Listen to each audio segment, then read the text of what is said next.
यांनी घडवून आणला. कारण का तर त्यामध्ये मरले गेले आपले तुमच्या माझ्यासारखे गरीबाचे पोरं मित्र. तुम्ही इतिहास पहा, लष्करात तोही जातो तो कुठल्याही आमदाराचा, खासदाराचा, मंत्र्याचा, करोडपतीचा पोरगा नसतो. तो तुमच्या आमच्या सारखा एका गरीबाचा पोरगा हा लष्करात जातो, मिलिटरीत जातो. मित्र, ही देशाची निवडणूक आहे. या देशाचा विचार करा की खरं बोलणाऱ्यांच्या ताब्यात देश द्यायचा का खोटं बोलणाऱ्यांच्या ताब्यात देश द्यायचा.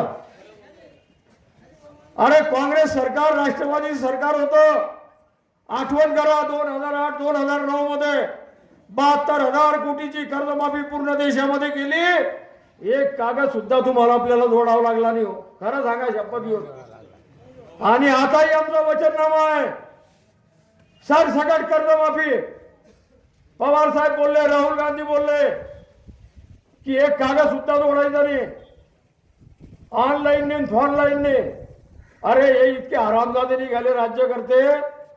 मित्र हो, रात्रंदिवस लोकांनी नेट चालत नव्हतं तर रात्रंदिवस त्या नेटच्या सुविधा केंद्रावर बसून एक एक कागद जोडून प्रकरण पाठवले. हो, किती लोकांना मिळाली कर्जमाफी? हातवर करा. हा, अरे बताते कुछ करते कुछ, निराले इनके धंदे.